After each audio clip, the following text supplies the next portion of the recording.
And we are back. Hello, everyone out there, and welcome back to Addiction, Recovery, and Mental Health, a podcast by Waismann Method Opioid Treatment Specialists.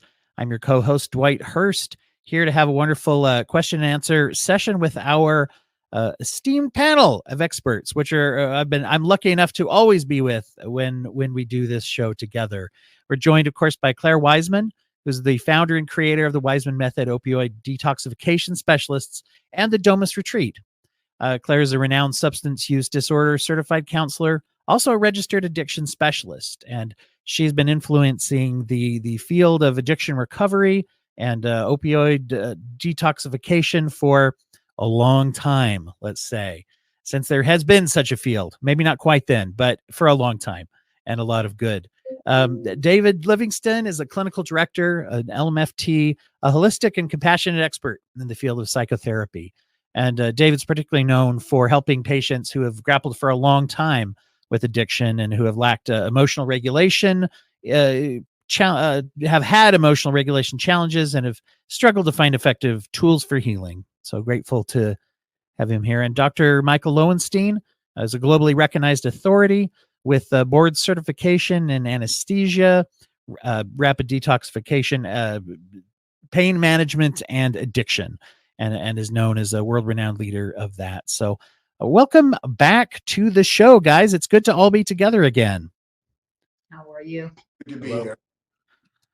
Well, we are going to be focused. One of the things we've always done on this program is we have a question and answer type of format, and we are going to today go through some questions. We've decided to get into maybe a few more questions per episode as we're doing these recordings. And so be interested as people out there what you think of our format. And also, we are always open to receive questions from those of you who are viewing this video or listening to this on the podcast feed or just out there. You can always email us at info@opiates.com or reach out through opiates.com on the website.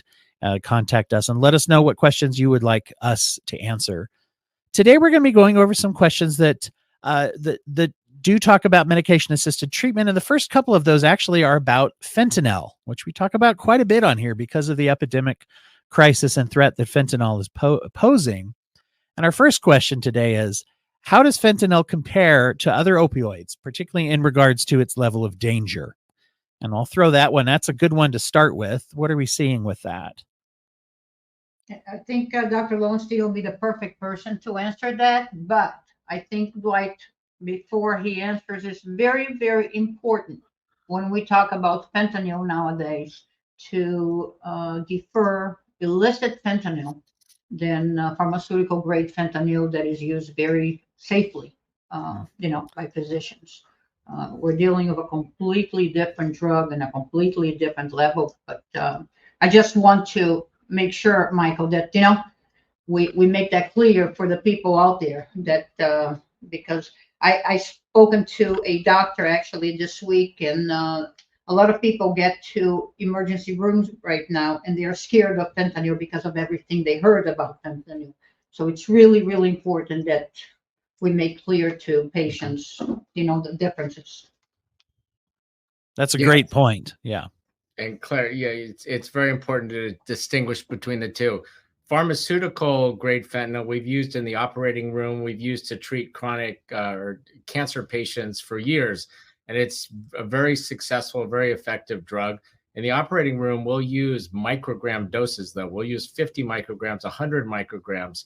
And so the half-life of prescription fentanyl could be 4 to 5 hours. So you receive it, half of it's gone in 4 to 5 hours, and it's completely gone in a 24-hour period.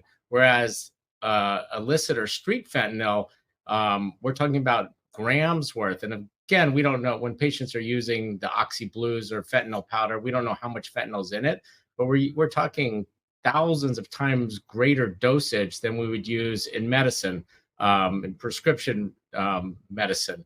And then you're looking at this, fentanyl is a very lipophilic drug. So when you use it in small doses for an operating room or for cancer pain, you use a small dose and it's gone. The dosages that are being used on the street are enormous amounts, the grams. And so they're stuck in the tissues and the fat for days and days. And that we can talk about that later, but the implication that having it in the system for 7 to 10 or 12 days after the last dose is enormous when you're talking about using medically assisted detox treatments and other things. So it's very important that to understand that the street fentanyl is much more potent. It's huge dosages, and that's why it's so much more lethal. And the fact that you don't know what you're actually taking. And that's why we're seeing, last stat I saw was 150 deaths a day from this illicit fentanyl. And I think actually the numbers are much higher, Michael. I think the new data shows more than double that, and I still think that data is does not describe the amount of deaths that are really happening out there. Yeah, I agree with you completely. If you look at the CDC data, it's probably from 2021, and the fentanyl use has grown exponentially since that time. So you're right. I think the last data said around 300 plus a day of overdoses nowadays, lethal overdoses. And always underreported too. Yeah. And that's what I'm saying, because really people don't know if it was suicide, if it was overdose, if it was an accident. I mean, there's so many deaths due to the use of fentanyl that end up being, the data shows of other reasons, but we don't know. We weren't there the last minute. And so that tells us a lot, or Dr. Lowenstein, when you're talking about essentially the answer to that question of why it is more dangerous than other opioids that are being used, even at the street level, if we're comparing this to what people maybe think they're using and they're not aware of what's in it. Yeah. And, with opiates, we're looking at respiratory depression and, dying because people just stop breathing. And then it's being mixed with other drugs like Xanax, and people aren't even aware of what they're taking. So it's just, the risk is just extraordinary with this illicit fentanyl and the potency and the combination with other drugs. And xylazine, right now there's a lot of patients with the fentanyl and xylazine also, right? Yeah, and xylazine, which is an animal anesthetic, basically, that's the combination that it's already a sedative and an anesthetic agent, and you're combining it with another very potent drug that affects, respiration, and it just, again, we're talking about exponential increases in deaths and overdoses. It's just, it's amazing what's out on the street right now. Mm-hmm. Well, our next question that we have ties very much into that, about one of the differences with other forms of opiate use or opiate abuse, which is fentanyl withdrawal. What are some of the uniquenesses, differences, and added difficulties with these new strains of illicit fentanyl? The reason we put that out there is because more and more in the social media, we see people talking about, people that have used opioids for the last 10, 20 years. And they describe trying to come off the illicit fentanyl that is available right now, and how withdrawal has become nearly impossible. How lengthy, after days and days and days, they're still at the height of their withdrawal symptoms.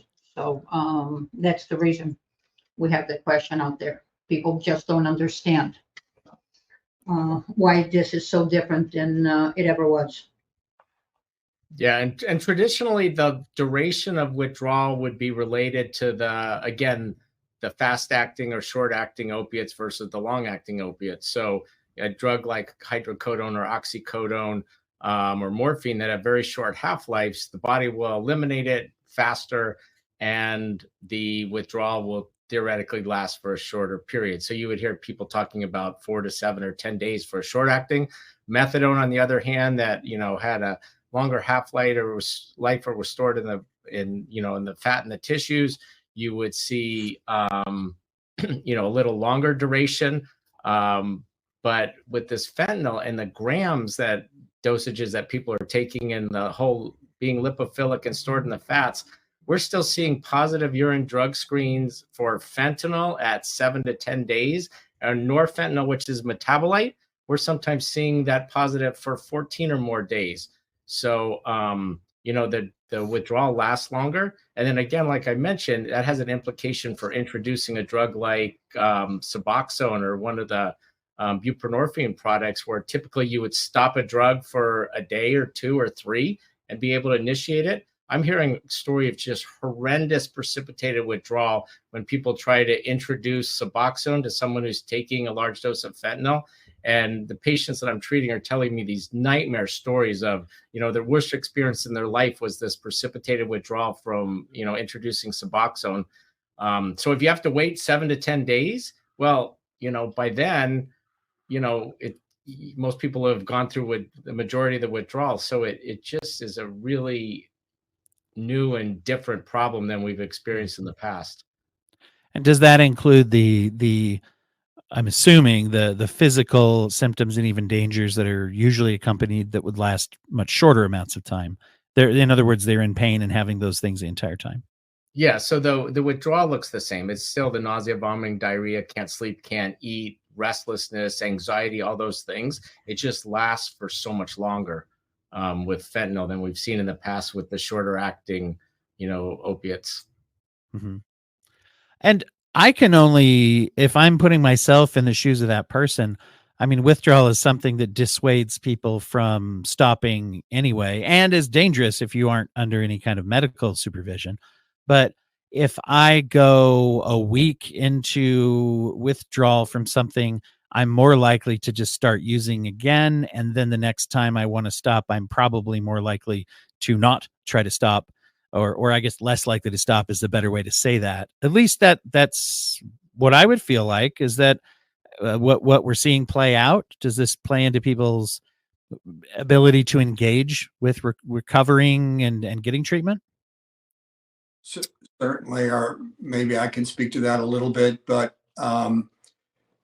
you'll see in communities where it's reported to me a lot where people know each other who are using and so forth, and it's reported to me so often of how many people are overdosing within a small area because they learn from each other. They learn that they can't get off. And often, many people, as Dr. Lowenstein was suggesting, will try to move to Suboxone or a different, safer remedy, and they can't get it done. They go into precipitated withdrawals, and so they just can't get there. And so, since persistence is like a muscle and it weakens over time, you add all of the elements that Dr. Lowenstein just mentioned: diarrhea, you can't sleep, immense anxiety, inability to eat. All of these parts of our physiology get dysregulated simultaneously, and the muscle of persistence just weakens. And then even worse, when people go back to take opioids, they usually take more than they did to try to feel better, and the risk of overdose goes up. It's just an incredibly dangerous cycle. Mm-hmm. And I think the other issue that I've been talking to many patients about is because Suboxone is being allowed to be prescribed by many different levels of healthcare providers, including through the internet. A lot of the people they are prescribing are not aware of the fentanyl response to Suboxone, or the length of time that it stays in your system. So, as David was saying, is they take the Suboxone and things just escalate from there. And after 2-3 days, desperation hits, and they're out there again trying to use that fentanyl to relieve the symptoms of the Suboxone, and the risks become immense. Mm-hmm. Yeah. One of the barriers to treatment is tied up with a question that we received that I think comes up a lot, which is when we're talking about medication-assisted treatment, people want to ask, is that just replacing one drug with another? What are some responses that are appropriate to tell people that? And I should add, this is a question that not only is useful for us to answer, but anybody out there who's listening, you may get this question if you're going to enter into treatment, or if you have a loved one who maybe tells you, well, I don't know, should I go into treatment? Isn't that just replacing one drug with another? Or any one of which, anybody out there, listen up, because you may be able to use this for yourself or others, this answer. I just want to say something, and then I'm going to let the professionals here talk about the medications themselves. But I think we go back to the situation where, we need to start treating the patient and the reason why that medication is being prescribed, and the picture of that patient, what the goal is. So I think if the goal is to temporarily find a answer to keep the patient safer and find the right path of treatment, I think is very effective in some cases.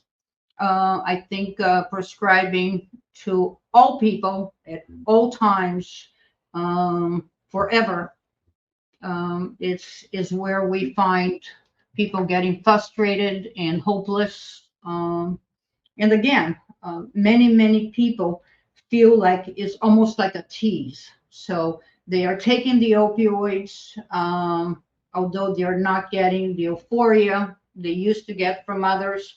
So they're constantly craving that euphoria. So again, if it is for a short term in most cases, and if it is, with the goal of making sure the patient is safer and making sure that the treatment is individualized and the patient is being seen by their unique needs, I think sometimes is very effective. But again, it's treating the patient and not the condition, because the patient often feels unseen, and they are unseen and untreated. Yeah, and I agree with Claire there completely. The fentanyl on the street right now is incredibly dangerous, and the risk of overdose is enormous. So if drugs like Suboxone or Buprenorphine provide an alternative to stabilize the patient and get them on, a nice stable dose of a prescription opioid, and reduce the risk or eliminate the risk of using street drugs, then I think there's definitely a place. But long-term opiate use, whether it's for chronic pain or, to treat addiction, has effects on the body. It affects neurotransmitters, it affects hormone production, it affects gut function. It can cause hyperalgesia, which makes people's pain worse. So while it plays a role, I think there are long-term issues just from a medical physiologic standpoint. So yes, I think there's a place for it, but there are patients who do not want to be on opiates anymore. And that's when you have to figure out, what are the treatments available. And detox under sedation or rapid detox is a very effective way to treat the dependence. And then once the dependence is treated, then you can really address the other issues, whether it's chronic insomnia or depression or anxiety or bipolar disorder or social issues. I think there is a place for it for people, but there's got to be options for when they want to get off of those meds as well. Dwight, Dr. Lowenstein can tell you more about that. We often see patients, especially pain patients, that were taking 5 Norcos a day, 6 Norcos a day, and suddenly they're giving 16 milligrams of Suboxone. And it is so unfair, because it would be so much easier for them to come off the medications they were originally taking, and now they just multiply their dependence, and the withdrawal becomes so much higher, and so all the effects of it, right, Michael? Yeah, so that goes back to educating people that are prescribing Suboxone. So I'll see somebody who was taking, say, maybe 80 milligrams of oxycodone or hydrocodone a day, and by a calculation, 2 to 4 milligrams of Suboxone probably should have been enough to control them. and they're coming with 16 plus milligrams a day. So obviously the higher dose of Suboxone, the harder it is to get off of it. So I think there's a lack of education. So some of these conversion dosages are just huge. And, and I think that's causing a problem in itself. There's one other thing I wanted to point out about fentanyl while we're discussing this, is that it's interesting when, I've been doing this for 25 years now. And so people's dosage used to escalate at, kind of a consistent pace. The increase in use, and usually they get tolerant to the effect, the euphoric effect of the opiate. So when they get tolerant to that, they increase the dose to maintain that euphoria. The escalation in dosages with fentanyl is unlike anything I've ever seen before. Patients will say, I was taking 1 or 2, and then it's 6, and then it's 12, and then it's 20 to 40 of these oxy blues or whatever. It's an extraordinary acceleration. So there's something so addictive about the drugs that are out there right now that it's really unprecedented in the 25 years I've been doing this. It's interesting, the comparison that just occurred to me as you guys are saying these things is, we talk a lot on here about the importance of individualized treatment and never, not treating people like they are just all the same, individualizing according to their needs. There's also, along with that, a need in our education and understanding to sort of individualize between what are the differences between different drugs. I think, especially if people aren't really educated in that issue of addiction, you think of drugs as like a big umbrella term, and these things fall under it. And historically, one of the big problems with that is that there have been people in recovery or sober-based environments who have been nervous to take antidepressants. And that's a good example of, like, those are so different than what you may be abusing as far as what they actually do in the brain. They are different medications. And we're talking about, amongst the illicit drugs, understanding the differences of illicit fentanyl, prescribed fentanyl, overdose, and then withdrawal, and then also the medications used to treat those. There's an individualization of what it is we're putting into our body, which is part of healthy living. If that makes sense. There's a weird, maybe a weird comparison to make, but not having blanket judgments of all drugs, I guess. Well, right. That if, as it's being pointed out, you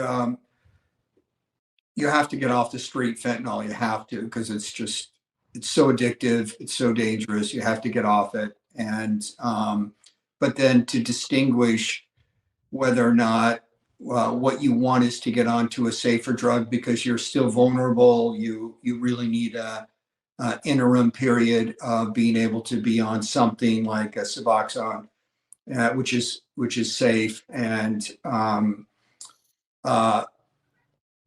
but a lot of times people will go back and forth to just, that's reported to me a lot.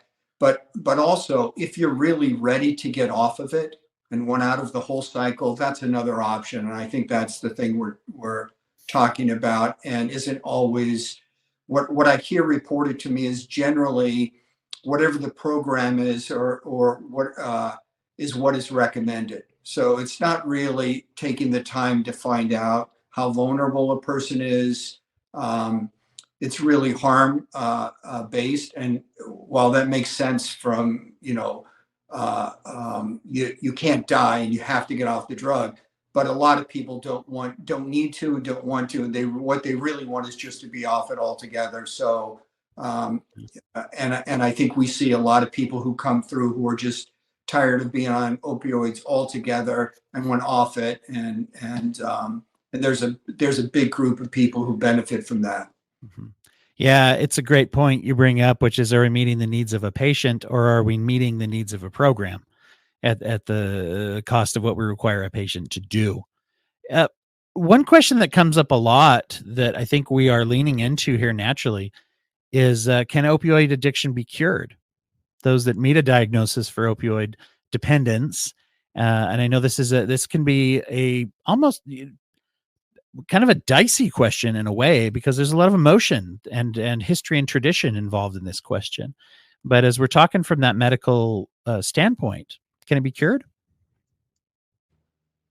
And I'm gonna let Dr. Lowenstein talk about the medical side of it, but I think the word cured, it's almost a mystical word that is used on advertising and is very misleading. I think you're talking about a multifaceted condition that affects every part of a human being. So when you say cured, what does that mean? That means putting a patient in the medical box and curing everything that is wrong with them, emotionally, physically, chemically. But is it a treatable condition? Yes. I personally don't like to call it a disease. I think it's a condition. I think it's treatable, but I think there's a difference between dependence that is very easily treatable, and that's what we do, and addiction that comes with behavioral, emotional, social, and all the others that has to be, again, is not going to be done in 24 hours or 30 days or 90 days. Mental health is something that can be prolonged. It doesn't need to be a lifetime commitment, and every patient is different in what they need in order to treat all those multi-level aspects of the condition.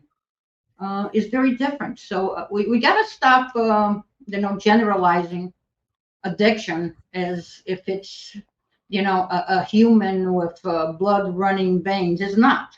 It's a condition. It's a multifaceted condition that, again, affects patients in different areas. Yeah, and if you look at the definition of addiction, or with opiates as being a chronic relapsing disorder. So if you want to measure cured by, I think we want to avoid relapse, right? And so if we can avoid relapse, then can you say it's cured? But we're really trying to avoid relapse. So there's, like Claire said, there's so many important components. So you have to deal with any underlying social issues. Is there PTSD? Is there previous trauma? So mental health is, probably long-term, maybe one of the most important things. People take drugs because they can't sleep. They're anxious. You have to address all the different components. And that's why when you talked about individualizing treatment, everybody's different. The reason everyone I treat is opiate dependent. And I can treat their opiate dependence with detox. But the way they're going to be successful long-term is to address all the underlying issues: the psychosocial, the mental health, the medical, the insomnia, the anxiety. So if you can adequately address all of those, the risk of relapsing becomes much less. And so from that perspective, like Claire said, then we're treating the issue. I think it's a much healthier approach to, how do you measure success in this, with opiate treatment? Just to add to all of that I couldn't agree more. So you don't you can't, our need to sleep persists forever. Our need to eat persists forever. If you don't, you get hungry. If you don't sleep, you get all kinds of problems.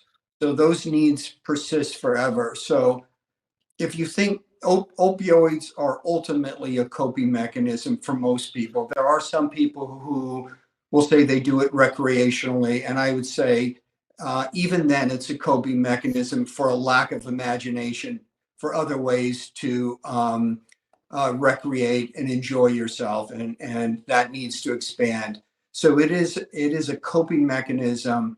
And the goal in life isn't to cope, it's to live a full life that is right for you and to cope as little as possible. Now, we all have to cope at times. We all don't sleep great. Life brings what it brings. So if you're struggling from chronic loneliness, which is a big issue in our culture, that has to get solved. And so whatever these needs are that the opioids are often being used and to cope with, has to get solved. And the better it gets solved, the less vulnerable you are. The less vulnerable you are, the less chance of relapse. And the more you have the life you like and want. I'm not talking about an entire ideal, but largely, right, it feels good enough, then your chances of being vulnerable are much less. And one of the problems with opioids is it, as Dr. Lowenstein and Clare both talked about, is it regulates so many things that people actually forget what they need. And so I'm talking to them, and what the only thing that comes to mind is an opioid, because they've forgotten the complexity of their needs, their imagination and ways to get the needs met has decreased or doesn't even come to mind. So when a treatment is, as we're talking about, all these things get addressed, and they can get addressed. And when you bring it up, people recognize it usually pretty quickly. There has to be enough support to get them there to be able to sort of sustain and build what I'm talking about. Yeah, a lot comes to that concept of being cured, and it is interesting how many times that concept in all medical care can be a destructive concept because we don't know what it means, and there are after effects and ongoing effects of managing our health that will always have to be there. My dentist can do as much work as he wants, but I still have to brush my teeth. I'm waiting for that procedure that will allow me to not have to do that anymore.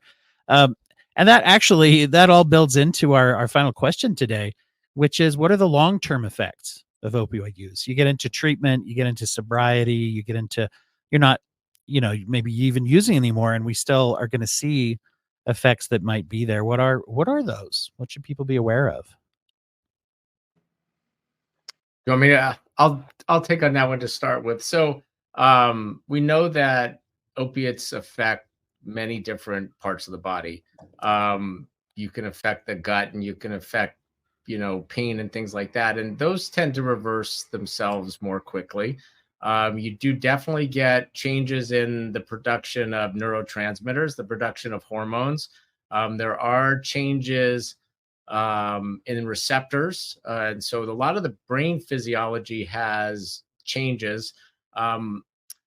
It's up for discussion whether or not there are things that are irreversible. I think the majority of these things can correct themselves over time.